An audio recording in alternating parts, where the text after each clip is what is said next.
everybody. We've talked about technology being an enemy of ours, or friend of ours. So if you have any technical difficulties, welcome to the Teams era of the Hey Eintracht Frankfurt podcast, the Bundesliga podcast covering everything that there is to know in the English language about Eintracht Frankfurt.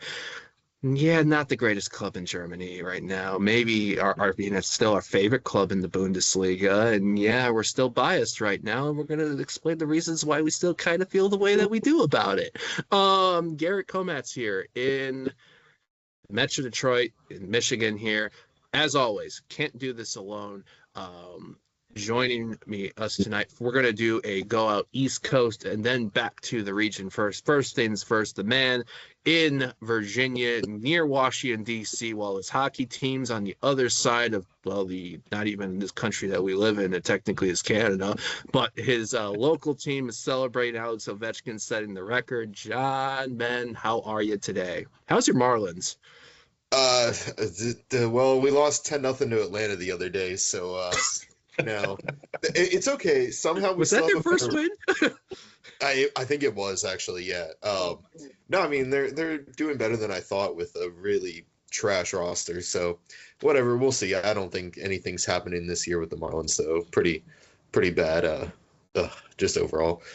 Shout out to Chris in Austin, although because that's his Atlanta Braves, who are surprisingly rough this season. So glad he's able to not come. He's still doing well on here. A man that I know is doing well today is going back into my neck of the woods, about 90-ish minutes up for me in Grand Ledge, though he was down in Detroit today, being an absolute sicko in 35-degree weather, watching the AL Central first place Detroit Tigers beat the Yankees 5-0. And probably wanting to throw something at the TV right now with the Red Wings Canadians game on. Chris Monroe, how are you, buddy? You know what? I'm going to go back to the Ovechkin thing for a minute. It was that ice at UBS Arena when he scored that goal was hotter than the stadium I was at for baseball today. I mean, that first props to Ovechkin. We're all hockey guys, and I don't care if this is a soccer podcast. What that guy has done to break a record that was seen as unbreakable and do it. He missed the opening season of his career with a lockout. He missed half of another season with a lockout. He's been injured. He broke his leg like 12 weeks ago. And then we're like, oh, there's no way he's breaking the record. He comes back and does it. Alex Ovechkin, absolute legend and a good guy. But you know what? I think it's a universal thing. I'm going to bitch about it for a second. Here we go. Can we not do this fake spring stuff anymore where it goes up to like 60, 70 degrees and then back to 30? I had 70 degrees and then snow the next day twice in the last week. Twice. It's just, I mean, my issues are small because there's parts of our country that have been obliterated by tornadoes and flooding, and all respect to them. I'm ranting out of my ass here, but I just want spring to come so we can watch Eintracht in Europa League final and all be happy at the same time. There you go. I cut that one short. I think this is also a great transition because you're talking about being happy watching Eintracht Frankfurt, which unfortunately for us was not the case on Saturday. Eintracht Frankfurt Bundesliga action traveling up to take on Werder Bremen. Had a 2-match winning streak in Bundesliga play, 3 matches in all competitions, defeated Werder Bremen the first time around in November 1-0. A little bit of changes to the starting lineup, but at the end of the day, it was Werder Bremen 2, Eintracht Frankfurt 0. I might have some thoughts on this match. I mean, yeah, my recap, the Adler, was only 30 seconds. But I think I want to hear what you guys have to say first on this. So, John, how about I start off with you on that, and then Chris after that? Yeah, it was not a good performance, right? Like we all saw, if you watch the game, just really disjointed performance from us. No shots on target. I think that's only like the 6th or the 8th time that's even happened in the Bundesliga this season. So pretty unacceptable effort really shown all around from everyone. I don't really know what else to say. Werder Bremen were the better side on the day, and it probably could have been worse than 2-0. So, yeah, you're not wrong. It could have been worse. When you look at the fact that We nearly doubled the number of passes on them. We had over 60% possession, 85% pass accuracy. Those are the matches that you're supposed to say, hey, we didn't play our best, but we found a way to get it done. But it was another one of those matches where we're just not finding the punch up front.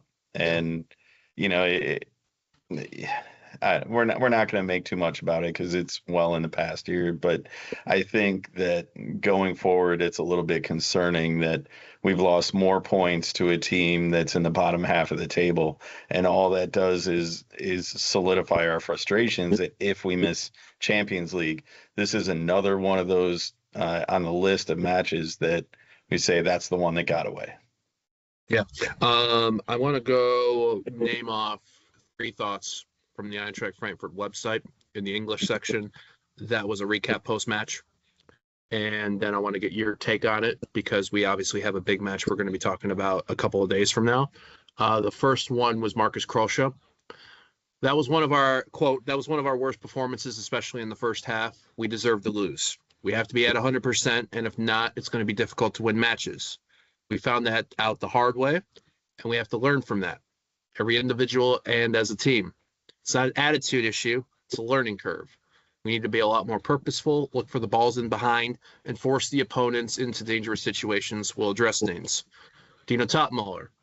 We had no grip on the match in the first half. We weren't alive or aggressive enough and lost a lot of second balls.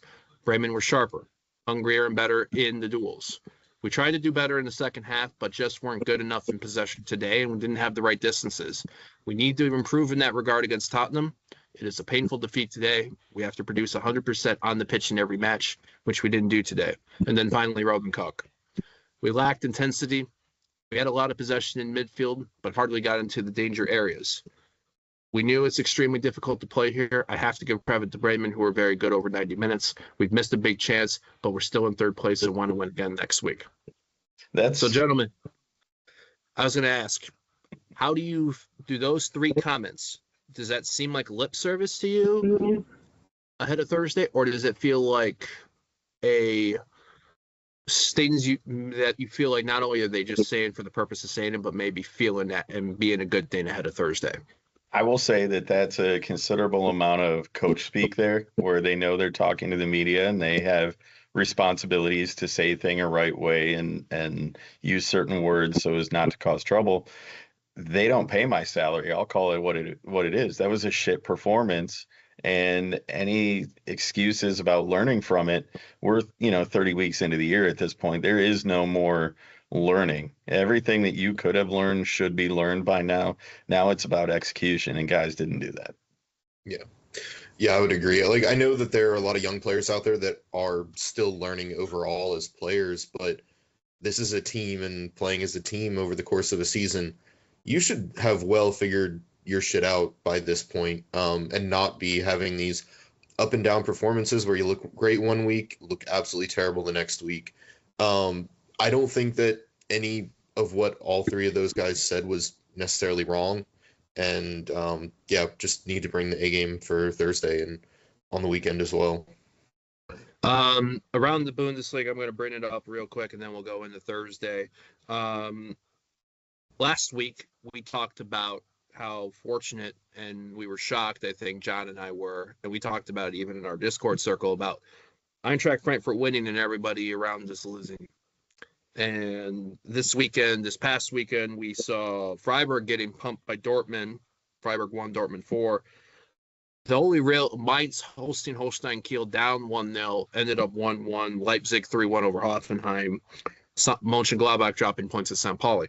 So what that means in the table is Eintracht Frankfurt still in third place, but they're 2 points ahead of Mainz. It was 3. RB Leipzig now at 45, Mönchengladbach 44, Freiburg 42. We'll talk about the weekend and the match ahead on Sunday, but we got to go into Thursday. Leg 1, Europa League quarterfinal coming up. A trip to North London. It's the Tottenham Hotspur side that folks will know that we played in 2 times in the group stage of the Champions League in the fall of 2022. It is a little bit of a different Tottenham Hotspur side. Currently in 14th place in the Premier League. Their worst Premier League season in maybe 25, 30 years. However, they are still alive for a chance. This is their only chance to make Europe, is through winning the Europa League to then get into the Champions League. Gentlemen, who do you think will come in, start off Thursday, the more desperate side? Eintracht Frankfurt looking to make amends for the performance that they had in Bremen, or perhaps Tottenham Hotspur knowing that they have to get it. This is where they have to win. John, you go first. I think we come out the more desperate side. I don't know. There's a lot of shit going on with Spurs that make me think they won't come out as ready for this match. And I don't think that means you should take them lightly at all. Still a very talented side, got a lot of good players and can do a lot of damage to us. But I think given our performance on Saturday, we have to come out the hungrier side. And you've seen it from our games in Europe this year. The away match at Ajax, coming out really hungry. So, I think we'll come out hungry, strong, and hopefully come away with an away victory here. What about you, Chris? Yeah, I generally agree with John. I think the desperation is two different aspects in this regard. We're going to end up in Europe one way or another, where, like you said, Tottenham needs this victory. And that's a little concerning to me because their edge is a little more critical than ours. But at the same time, I think from the competitor standpoint, I don't know if this is how the players will come out, but in my mind, when you're a competitor and you just got pantsed in the previous match out there, I would want to come back tougher and stronger and say, hey, that's not who we are. We're going to be better this time out. Now, the concern I have in that is that guys force it too much, that they try to push it too hard, and that they don't make smart decisions, that they're a little too brash. So it can certainly backfire on us too, coming out too hot and not well organized enough. So 3:00 Eastern Thursday on Paramount Plus, 2:00 Central, 1:00 Mountain Time, 12 noon for the Pacific folk. When we hit 5 Eastern, maybe a little bit after that, depending on how much stoppage time we get in first and second half. What do y'all see in the score being, and who do you think are going to be the goal scorers? John, you go first. I'll go 2-1 for Eintracht. I'll say Ekatike. And well, if Chanduzen is over his cold that he missed the game over the weekend with, I think he'll feature and hopefully score a goal here. What about you, Chris? Yeah, news came out this morning or yesterday, I think, that Eintracht requested that Kral be replacing Kevin Trapp on the Europa League lineup under emergency conditions. So I expected Santos to start anyway. It doesn't really change my prediction. He has played pretty well for us in the last few weeks. But for me, I don't want to leave it on Santos' shoulders. We've seen him play well in Europe. We've seen him play well in the league. But at this point in the year, we can't just say, hey, we need to ride the hot goalie. I'll be happy if we come out of this with a draw, and I think we will. I'm going to say 2-2. I think we might even go down a bit early. That desperation from Tottenham might stand out. But I think our legs are pretty strong right now. We've got good rotation that we can throw in there. If we're sitting on 70 minutes with a tie, I would love to ice that without parking the bus. Just keep doing what we're doing, press it, even if we're not scoring more goals or threatening, keep the ball at the other end of the pitch. So I'll say 2-2. It's going to be the experienced guys here. I'm going to go with Mario Götze and give me Tuta on the other one. I think while Saturday's loss to Bremen to me was concerning, I had this realization on the way home today. Both matchups against Ajax in the previous round that were Eintracht Frankfurt win in Amsterdam, win in Frankfurt, came off losses in the Bundesliga.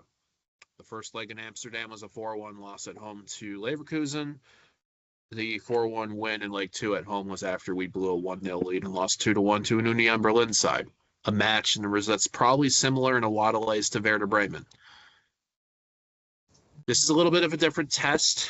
I do kind of feel like Spurs are going to get one because I can't pick Eintracht, this Männer side to get a clean sheet. I mean, There's a lot of great things right now around me, but I'm also a realist. I can't pick Eintracht Frankfurt Männer with a clean sheet. But I do think Eintracht Frankfurt can get 2, though. So Spurs 1, Eintracht Frankfurt 2. I'm going to go mixing youth and veteran experience. Jean-Mateo Bahoya for youth. Mario Götze for experience. It'll be a fun matchup. It'll be a good crowd, great atmosphere. 3 p.m. Eastern for both leg 1, which is this Thursday, on Paramount Plus. Leg 2 will be in Frankfurt on April 17th, also 3 p.m. Eastern. So hopefully when we talk about leg 1 next week, we'll be uplifting, happy as fuck. But we'll be 6-7 days away from that. But something that we will transition to that always makes everyone happy here at the Hey Eintracht Frankfurt podcast is hashtag what are we drinking. Both of you have great chances. Chris, you'll get you to start off because you're popping the cork open, and I know Montreal made it 2-1, so you're probably might be transitioning beverages. That's why I'm reopening it. I'm so mad I broke the cork in half. Like it was not intended to be that way. It's just kind of the way things have gone this year. I'm a golf guy, and it's Masters week, and it's probably the greatest big sporting tradition that really doesn't get enough appreciation outside. Like, non-football people watch the Super Bowl, non-basketball people watch the Final Four. Non-golf people should pay attention to the Masters because some of the tradition and the history there is just cool as hell. But as a golf person, I appreciate it. So I've been getting ready for that and stocking up on pimento cheese and egg salad and all the essentials for that on the food side. Tonight, while I was cooking and getting ready for Masters traditions, I busted open the red wine. So nothing fancy, but Chateau Saint Michel, a good Cab Sauv, nice deep red flavor for the evening. It might be the first time we've ever had wine on this show. We'll have to have Brian check the archives, but in the history of the show, I don't know if anyone's shown up with a glass of wine, but we're doing it properly here in Michigan tonight. I believe the Hessian region is one of the wine cultivating regions in Germany, and I believe they are a red region, if I recall correctly. Producer Nathan can confirm on that if he wants to drop in with one of his voice cameos. Hessen is a wine producing region in Germany, one of the main ones, although I think the wine that they produce the most is Riesling, and let's not forget our Bembelboi. But anyways, when it comes to what are we drinking, Roman brought a lot of Riesling in the past to what are we drinking. So, cheers. John, what about you, my friend? Well, I too am in drinking in pain for my hockey club as we're currently down. I think 3-0 to the Stars. Regulation loss here does eliminate us from the playoffs. So right now I got the Warsteiner Dunkel, very, very tasty stuff. So makes me happy when the Vancouver Canucks can't. We have a Red Wings team that is giving Chris and I fits, Chris more so than me because I think I'm just desensitized this season at this point. We have a Detroit Pistons team that is playoff bound after winning only 14 games last year. And we have a Tigers team that's first in the AL Central. Right now, because it is technically a work/school night for me, I have the Tri-Tested True Fago Cola. Ooh. Nice. Can I add something? Because we're still in segment here. Yeah. I got to try the new Fago Pop today. Oh, was it that? Is it the blue one? Because I had tried it last week. So I did. What did you think? It reminded me a lot of a diet soda, that opening hit. But it also was, the color didn't really match the flavor, and No. that's a very Fago thing to do to you. John's over there like, I have no idea what the hell you're talking about. I know you what get to Fago Michigan. is. I can't say I've ever had it though. Not findable out here. Fago's an old soda brand here from the 1800s, and they're the company that actually invented the name pop for soda.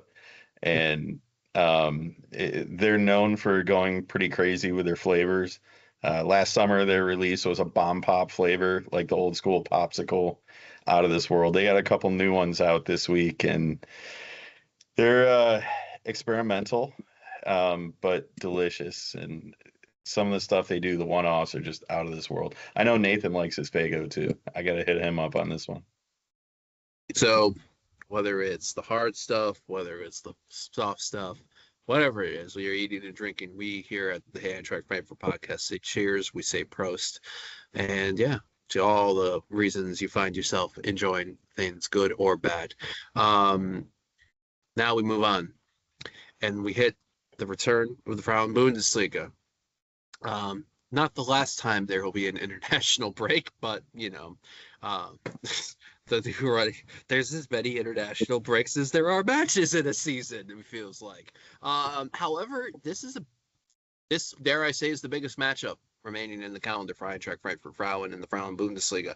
A match that will essentially, if without a win, will decide essentially what the table will be. Eintracht Frankfurt Frauen hosting Bayern Munich at the Waldstadion, not the Brettnabad, the Waldstadion, this Saturday, April 12th, 8 a.m. Eastern. Bayern Munich with a 6-point gap over Eintracht Frankfurt right now.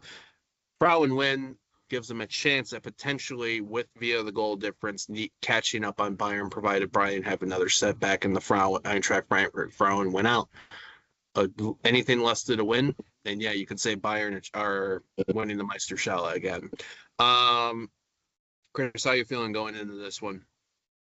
I'd feel a lot better if Bayern were still in Champions League, but the fact that they're not, this has got their focus.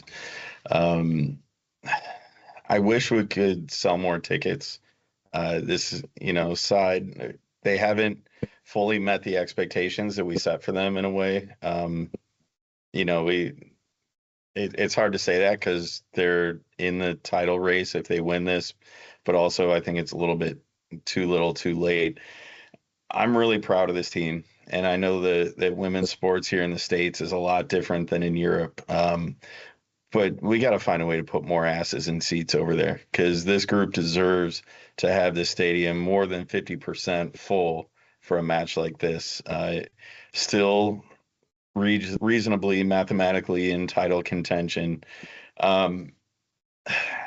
There's been some movement as signings have been made with players going out for next year. This is a prime opportunity to thank a couple of those players leaving and for them to thank the fans and the club by putting up a big performance on the biggest stage that they're going to have in the league all year. So I'm pretty confident we can come out and play well. We played in this stage before in our stadium, in the Waldstadion, for the women's side.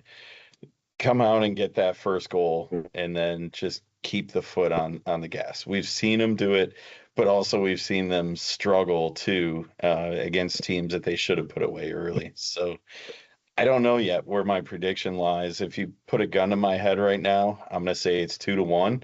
I just don't know what way that's going to go. I think it's going to be tight until the end. So because of that, I'm going to have to go with 1-1, 1-1 draw. There's not enough for me to say that we can win this one, but also not enough to say we can lose it. How about you, John? Yeah, I don't know. The team is still really, really good, but that Bayern side is a different animal. We were able to play them decently in the Pokal, and obviously, gave up the tying goal pretty late in that. But then once it went into extra time, they completely dominated us and ran away with the game. And that's the danger of that side. I don't think we're going to win this one. I really would love us to, but yeah, I think Bayern will pull out the victory. I do think it will be a close game. I'm going to say 2-1 to Bayern. And the problem with losing this game is not just that it takes us out of the title contention. It also means that we likely will finish the match day in third place, and we would need Wolfsburg to slip up in one of their matches in order to get second place. And we really don't want to go through that extra qualifying round again. It's burned us twice in 3 years here, and just by coming to second, you can skip that and go to a two-legged tie, yeah, you're going to play a good team and you might lose in that, but I like our chances over that. And I really just don't want to finish third again. So hopefully the girls come out and have a really good performance. I think last I saw we had sold 15,000 tickets or something. It really should be higher than that. Other teams in Germany have sold higher than that this year. Freaking Cologne, like 25,000. They packed it in their match against Bayern. Hamburg versus Bremen in the Pokal. Yeah, I realize it's a derby. It's a massive occasion. But they sold out the Volksparkstadion. So, there is interest there to watch the women's game in Germany. Yeah, it's not as high as, say, like in the US or in England or somewhere. But, it's just unfortunate every time that we do play in the Waldstadion, it's just not enough people in the stands for the quality of football that is on the pitch. Garrett, let me ask you real quick before you go with the discussion. Would you read anything into the way that last match ended, where we gave up the late goal, or either of you, I guess, can answer this? Like the way that we had the lead, gave it up late, and then Bayern just unloaded on us in extra time. Is there a mental factor to that where we feel inferior in the way that happened? I think it's season defining. That's the part I'm struggling with this week. I think that concession of the goal against Bayern changed our entire season, because the match against Wolfsburg after that, we looked broken, we looked defeated, and it was done. We went from absolutely amazing with one small slip up against Bremen to gone like that. And Chris, to give a hometown local parallel there, it was the Frauen equivalent of the Lions playoff loss. Yeah, I'm gonna agree with that. For me, it's the idea that you're good enough to get over the hump, but when you fail to do that, how quickly you can recover, that's the mark of a professional. And you see some people that do it really well. Think the baseball player that strikes out with the bases loaded, but then they come back and win the game a couple innings later. That's kind of where the Frauen are right now. Yeah. That was a massive failure in my book. Not that they allowed the tying goal, but the way they got blown out in that way. I think this is one of those redemption opportunities that don't come around very often, where you can say, hey, they embarrassed us. Straight up embarrassed us. Let's go get them back and show them that's not who we are. I think the problem, though, is we have seen the mentality of this side at times during tough games and in tough situations, and it unfortunately hasn't been great. See Freiburg away. Exactly. It was just like that. You allow the tying goal, and then boom, you're like, what just happened? And then they've gone and won the game at the last second. And I think we've seen that a lot from this side over the past few years, whether in, the Champions League qualifying or, in the Pokal. I mean, not being able to beat Wolfsburg in the final when their goalie took a red and stuff like that. So it just, Benfica in the Champions League last year when you were at home and you had a penalty in stoppage time or whatever to basically lead the second team to win. All we needed was a draw in that game, and we would have moved on. So and unfortunately, it's been a recurring theme over the past few years with this side. So is this the max for this women's side with the investment level where it's at, until there's major investment or change of voice, or we get lucky maybe? Is our peak second-ish, third-ish, with a nice little run in one or the other competition, but not really getting over the hump in any of them? I think so. Until the off season for me. No, but we change over. But that's the thing, right? Is that requires the investment, which would require more investment than our organization has been willing to give over the past few years. So I think with our current squad and coach, and I'm not putting everything on Nico at all, but we're just not to the same level of a Wolfsburg or Bayern. And then you look at how those teams fared in the Champions League this past round. They both got completely blown out. I mean, yeah, Barcelona and Lyon are complete monsters because they're super heavily invested in, especially Lyon. And if we want to be able to compete for the title while maintaining Champions League, while going deep in the Pokal, you need a lot of depth and a lot of really good depth and really top quality players. And we have bits and pieces here with that, which is why it makes winning the Bundesliga a possibility still, if we are able to win this weekend. But that's, again, yeah, if we get lucky, because we're good, we're just not great or elite, really. I think the frustrating for me is that right now at this point, compared to where we were last year, we're closer in a way, but yet we feel further back because of how we collapsed after the Pokal. That's the part that's frustrating. Last year was not losing the Wolfsburg and then losing the Leipzig, to me, isn't as much of a collapse as blowing a lead late in the Pokal to Bayern, giving up 3 in stoppage time, then losing 6-1 the next match to Wolfsburg. That to me is like, what are we witnessing? Yeah. I think with this current crop, this current composition of player, Nico, coaching staff, players as is, they're a few pieces away. Whether it's the locker room, whether it's the mindset, whether it's the ability, they're missing something. That link, that piece that turns them from this potential to like, hey, they're here, you got to deal with them. So with that being said, I think it's a draw. I don't think we have enough to force the issue into the final 3 match days. I hope we do. I really do.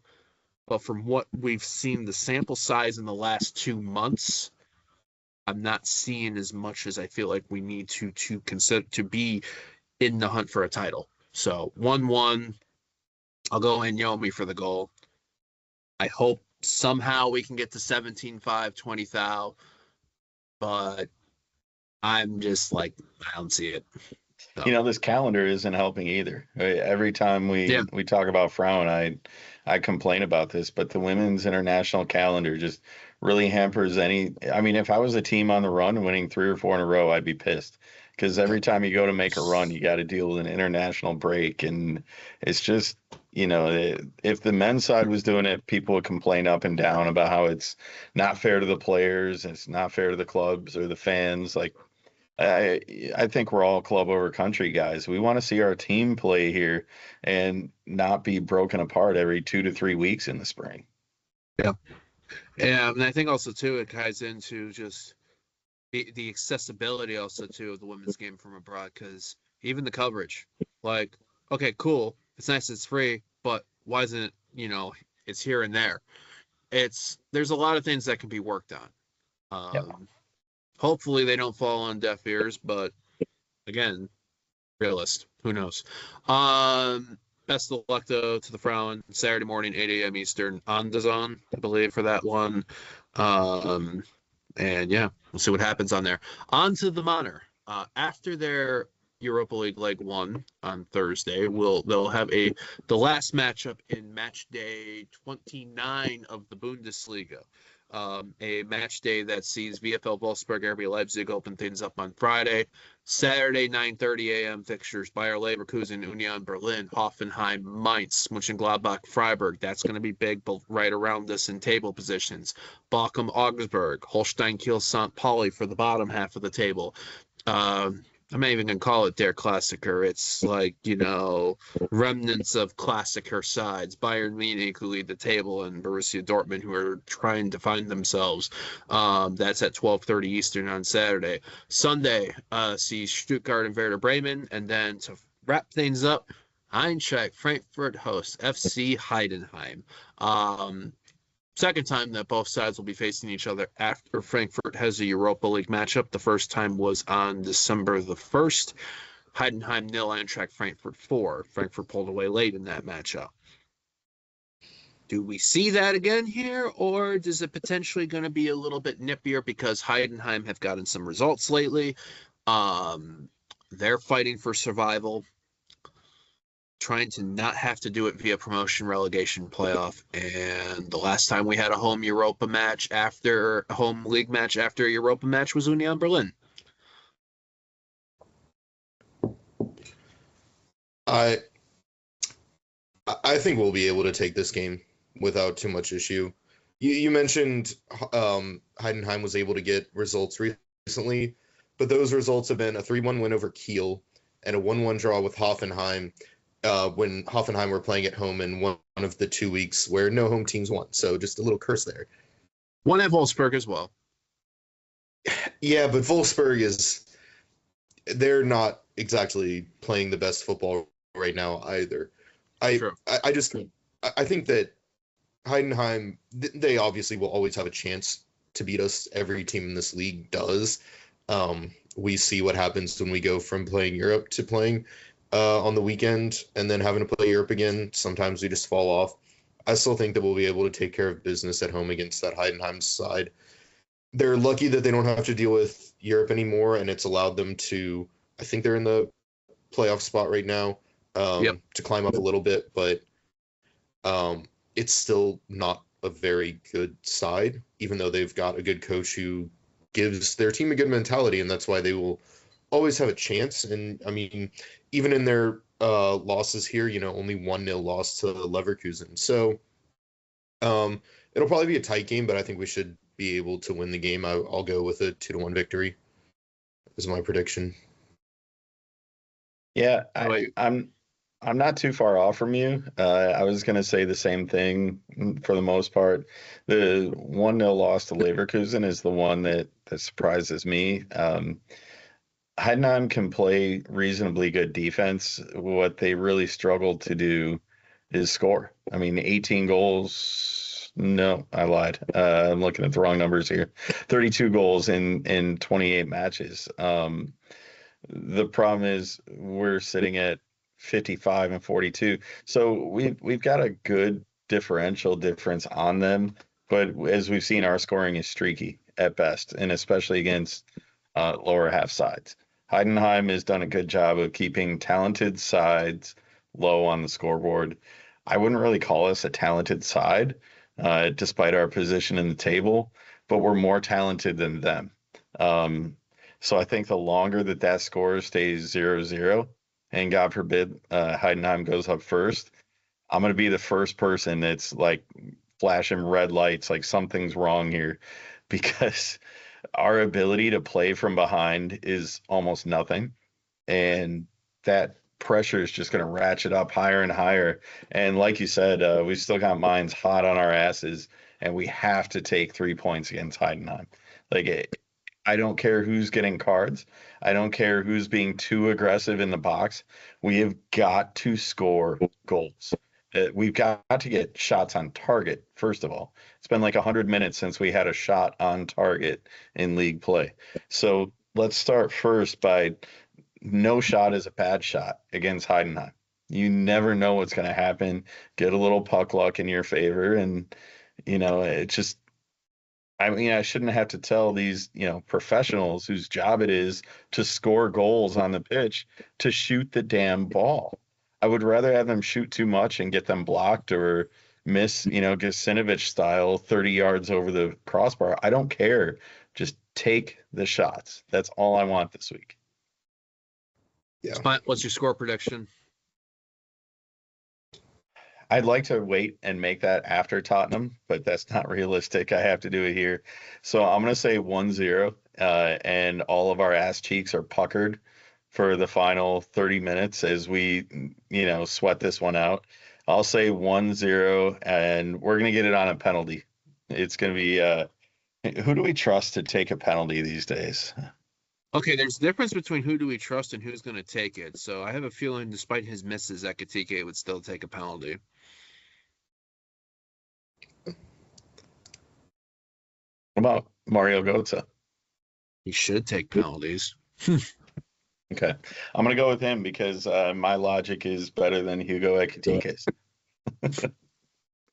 That's my favorite, though. Those are the best when guys like grab the ball and shove it up their shirt or something so no one else can grab it from them. Like, just ridiculous. But Also, when's the last time you we're picked gonna get a goal from the spot and then we're gonna sweat it out. When's the last time you picked a clean sheet? It's been a while since you've done this. I picked 2 or 3 in a row correctly earlier this season, so I think my ban has been lifted for a bit. All right. I think so. I mean, I'll allow it. I mean, we're willing to be on that. I think the only time I've seen Eintracht Frankfurt come from behind lately was Ajax in Amsterdam. Now that I'm mostly not on social media anymore, people have a harder time, hate messaging me, reminding me of my predictions. So. It's just John and I. Whenever you do something like that in the Discord, one of us will say this, one of us will start, the other will jump in. I can't do a clean sheet on Heidenheim. I would love to do a clean sheet against Heidenheim. I feel like, though, I feel good about Thursday, which you would think the momentum carries into Sunday. So with that being said, I think Eintracht Frankfurt 3, Heidenheim 1. I think it's it reminds me of the Holstein Kiel match we had at Waldstadion in a way, where better side. We might have a moment that makes us shake our heads and go, what the fuck? But at the same time, I think we got the attack and we got we have the ability to want to turn it on. Ekatike, Nathaniel Brown, Hugo Larson. Those are going to be my... Goodness. I mean, do you think we can go from 0 shots on target to 3 in the goal? That's kind of where I'm at right now. It's not that that's unrealistic because Heidenheim is not that good, but also we're just so inconsistent. It's probably better that the Europa League match is on the road because we know the swings emotionally when we come off a European night in Frankfurt. All hell breaks loose on the weekend. So maybe going on the road, that we tend to be more focused in the follow-up after that. Yeah. I think we'll see. But yeah, I'm going. So we got Chris going 1-0. Got John going, you said 2-1? 2-1. And I'm going 3-1. So y'all can yell at us at our different outlets and Hey Eintracht Frankfurt podcast one way or another. So ways that you can find out to check out the show. Twitter, which is what we'll always still call it, at HFPod. Blue Sky, hefpod.bsky.social. For those that love the old-fashioned route, heyeintrachtfrankfurt@gmail.com. I don't know who reads them, but we might read off one of them, depending on if it's classy email. Hey Eintracht Frankfurt on Instagram, I believe, or is it Hey Eintracht Frankfurt podcast on Instagram, Chris? Or Hey Eintracht Frankfurt. Yep. Thank you. I believe we also still have Facebook for also that are not as old-fashioned as emails, but on the way towards there. And I'm trying to think if we have any other ways that people can reach out to us as far as the channel. Maybe not. But Chris, where can folks find you at? I know you mentioned you're relatively social media free, but I know you still have other outlets. Well, real quick, on all of our social media feeds, or we will have it corrected by the time anyone hears this, is a link to our Linktree, which has links to buy tickets to the Frankfurt matches here in the States this summer. And the reason that is important is because the club came back because they liked the feedback of last year's tour. So let's buy the tickets in the visiting block and beef those numbers up so they keep coming back to the States, and we show the appreciation to them. They appreciate us and come back for another tour. So we've got links on our socials to find those tickets in the visitor block in Louisville and Philadelphia, where we will be doing events, which I'm working to finalize hopefully here in the next week or two to put out to the public. If you got any questions, hit us up on the socials or hit me up on Instagram at Chris N. Monroe. Yep. And the reminder, the friendlies are Louisville City in Louisville, Lynn Family Stadium, Wednesday, July 29th, and in Philadelphia, Pennsylvania at Philadelphia Union, Chester, more like to be exact, Saturday, August 2nd. John, what about you? Where can folks find you at? Yeah, you can find me on Instagram at johnben33 or on Blue Sky at johnben.bsky.social. And yeah, hopefully people click that link, get their tickets. I think we're gonna have a good group at Philly. I think a lot of people have shown interest in Louisville again, even though it's a weekday. I'm gonna try and swing Louisville. I don't know if it's gonna happen, but Philadelphia. We got you there last time, and you didn't want to leave. That was. I know. I was able to extend one day to be able to do the dinner on Monday. I wasn't able to stay for the game, but yeah. So hopefully we have another really good showing with the tour this summer. I think we will. You can find me personally, Twitter, Instagram, Discord at GM Comats. Eintracht Frankfurt Detroit on Twitter, currently only at Detroit SGE. Will eventually should have something related to Blue Sky. Maybe we can rehaul the name. Chris and I will talk about some stuff for all of our friends here in the Mid. I think it's time to do a watch party down there too. That's gonna happen eventually. Soon. Yeah, we might have some fun stuff coming up for April. Also, another outlet we need to promote for our Eintracht, the Hey Eintracht Frankfurt YouTube channel. Hit that like button, hit that subscribe button. The more we get to our goal, the more we can start doing some cool shit live, which would be perfect for the summertime and the for the live stuff. Maybe we can plug that in our communities of people that we have in there. But yeah, also look for a recap the Adler Europa on Thursday and then a weekend recap on Sunday. So I think that's it, especially for the promotions right now. So for my brother from another mother in the Mid and Chris, for John and Virginia, also a brother from another mother. Until we'll talk back next week with how everything happened this week for Eintracht Frankfurt and preview what's ahead. Until next time, and thank you for checking us out. So long, farewell, auf Wiedersehen, auf der Tschüss und Fórza SGE. We're 30 weeks into the year at this point. There is no more learning. Everything that you could have learned should be learned by now. Now it's about execution, and guys didn't do that. Hey, Eintracht Frankfurt, la la la la la la. Hey, Eintracht Frankfurt, la la la la la.